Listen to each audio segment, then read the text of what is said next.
देखिए पूर्णिमा मिश्रा जी, लोकतंत्र में सबसे बड़ी बात है कि हमें जनता के चुने हुए पर हम लोग सरकार बनाते हैं। हम लोग जो है पिछले 15 साल से पश्चिम बंगाल के 10.5 करोड़ जनता के लिए हमारी हमारी पार्टी ने इन लोगों के लिए बहुत सारी काम की है। हमारे जितने भी विपक्षी पार्टियां जो हैं, जो बोल रहे हैं अपनी बात, वो सपना देखने का हक सभी को है। लेकिन ममता बनर्जी ने इतना जबरदस्त तरीके से काम किया है कि चौथी बार फिर से हम लोग अपने ही रिकॉर्ड को बीट करेंगे। आपने देखा होगा जब पहली बार हमारी सरकार बनी थी तो 170 सीट लेके आए थे। दूसरी बार हमारी सरकार जब 2016 में बनी तो हम लोग 211 सीट लेके आए थे पूर्णिमा जी। और तीसरी बार जब हमारी सरकार बनी तो हम 213 सीट लेके आए थे। अभी चौथी बार 2026 में जो इलेक्शन होने जा रहा है, हम लोग चौथी बार फुल मेजोरिटी के साथ में कम से कम 226 सीट लेके आ रहे हैं और हमारी ममता बनर्जी को फिर से मस्तक पर बैठा रहे हैं। हमारे जितने भी लोग कह रहे थे कि ममता बनर्जी तो हुमायूं कबीर और MIM फैक्टर है। यहाँ के मुसलमान बहुत ही समझ लिए अवेयर है। हमारे मुसलमान भाई किसी भी कीमत पर वो जो इस तरह का आज बाबरी मस्जिद का इशू समझ लिए, आज सुप्रीम कोर्ट के द्वारा मामला सॉल्व हो गया, लेकिन एक नया इशू इसको भारतीय जनता पार्टी के द्वारा समझिए पूरा सपोर्टेड है, इसलिए कि मुसलमानों के वोट में सेल मारने के लिए, ताकि मुसलमानों का वोट जो है भारतीय जनता पार्टी को नहीं दे करके सीधा MIM और इनको जाए। हुमायूं कबीर किसकी पार्टी में थे? एहतेशामुल हक बहुत अगर है किसकी पार्टी में थे हुमायूं कबीर? हमारे पार्टी में थे। निकाला किसने? हम लोगों ही ने अपने पार्टी आप ही ने निकाला ना, आप ही ने निकाला ना, हम लोग आपने निकाला ना, वही मैं कह रही हूँ। एहतेशामुल हक साहब आप सुनिए, यहीं पर रुकिए, यहीं पर रुकिए। आपने निकाला तो बीजेपी ने कैसे प्रोपेगेंडा क्रिएट कर दिया? आप ना निकालते तो उनके पास क्या कुछ होता करने के लिए? निकाला आपने ना। और अगर आपने इतना कुछ कर दिया, आपके हिसाब से आपने सोनार बांग्ला बना दिया, तो भाई आप ही क्या SSC स्कैम हुआ ना? कहीं और हुआ क्या? वो किसका फेलियर है? उसकी जिम्मेदारी कौन लेगा? फिर कॉल स्कैम आरोप कंटिन्यूअस लगते हैं, कट मनी का आरोप हमेशा लगता है, बिना कमीशन के कोई काम नहीं होता। देखिए आरोप लगने का काम पूर्णिमा जी एक काम है, जितना भी है आरोप लगने का काम है, लेकिन ये प्रमाण हुआ, तो ये बात फिर हर चीज पर एप्लीकेबल है। फिर TMC जितने आरोप लगाती है इलेक्शन कमीशन पर, वो सारे के सारे आरोप बेकार है, क्योंकि आरोप तो लगेंगे, आरोप तो लगाए ही जा सकते हैं, फिर उसमें क्या दिक्कत है? आज पश्चिम बंगाल को हासिल करने के लिए SIR 58 लाख लोगों का नाम निष्कासित हुआ। अरे तो घुसपैठियों को क्या करें? घुसपैठियों को आप रखेंगे बंगाल के अंदर? 62 लाख, एक बात सुनिए, जिनके पास दस्तावेज नहीं है उनको रखेंगे आप क्या?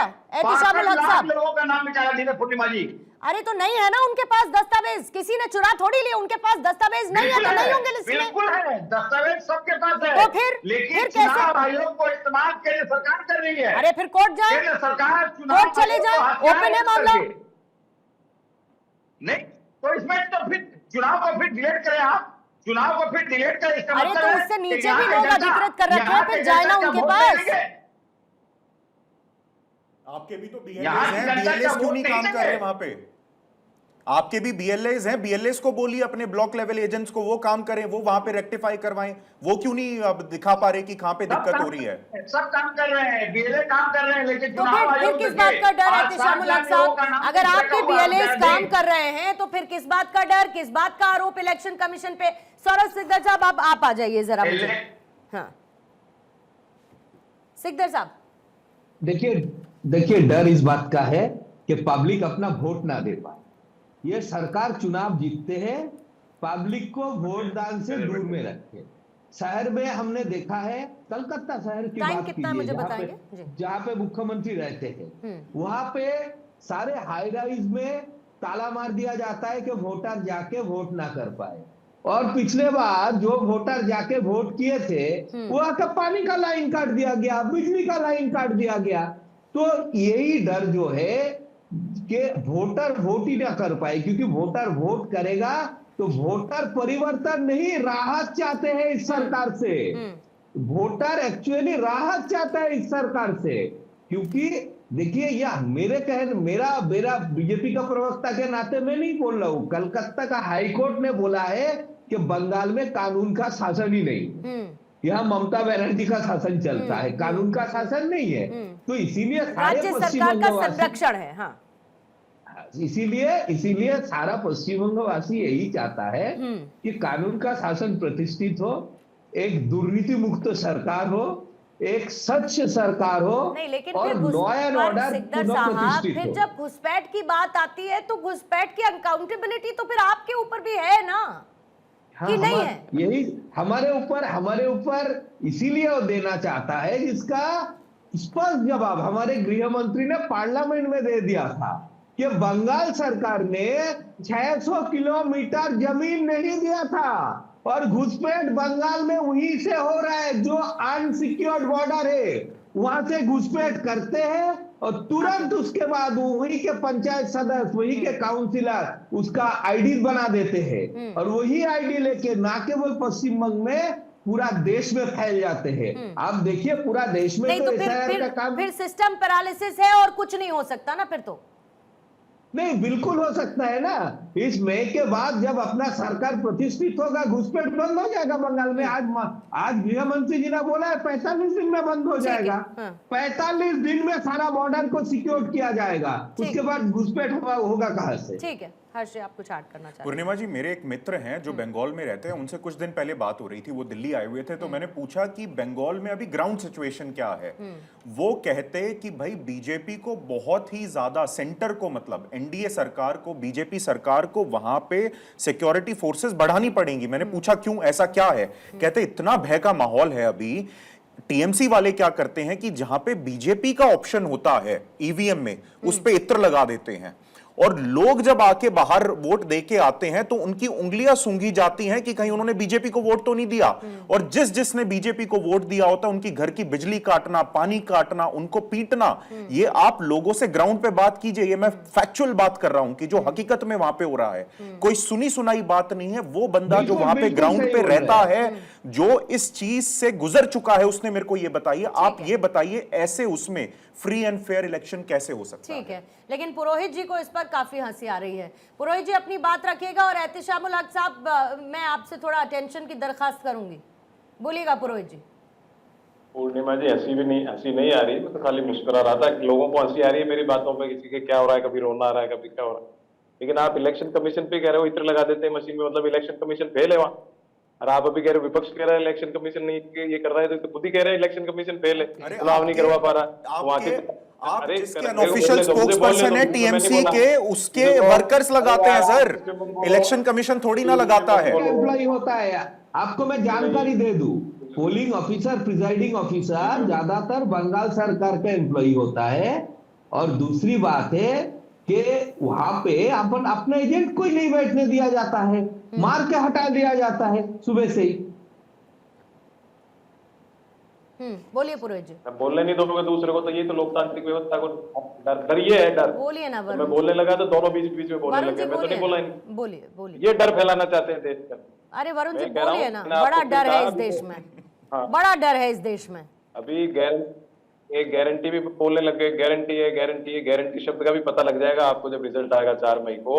ममता दीदी की वापस सरकार बनेगी। सारी जैसे बिहार में पता चला था अभी आप नहीं, मैं तो देखो, मैंने हरियाणा चुनाव में भी कहा था 11% कांग्रेस का वोट बढ़ा, पर सरकार नहीं बना पाई। आप देख लेना, मैंने कहा सरकार नहीं बनेगी। उसका कारण है विपक्ष की खुद की कमजोरी है।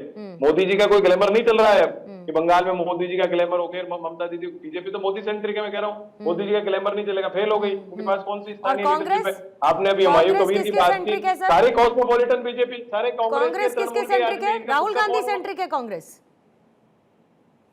नहीं, कांग्रेस तो डेमोक्रेटिक पार्टी है भाई। अच्छा। राहुल गांधी सेंट्रिक क्यों है? मैं बोल रहा हूँ ना आपके सामने। अभी मैं इनकी जगह होता तो मिलिशिया फॉर्मेट कहता नहीं कांग्रेस जीत रही है। राहुल गांधी का ग्लैमर चल रहा है, 294 में से हमारी 200 सीटें आ रही।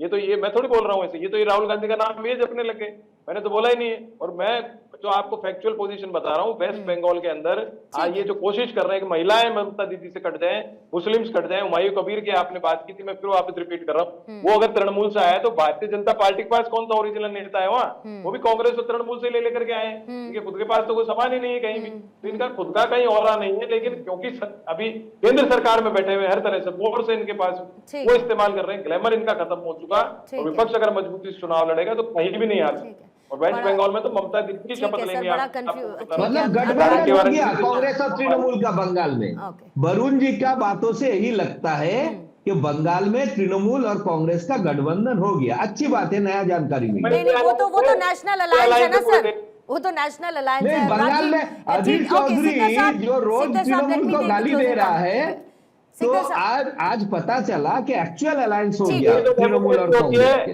यही तो डेमोक्रेसी है, अनुराग जी, मिलिशिया फॉर्मेट नहीं है।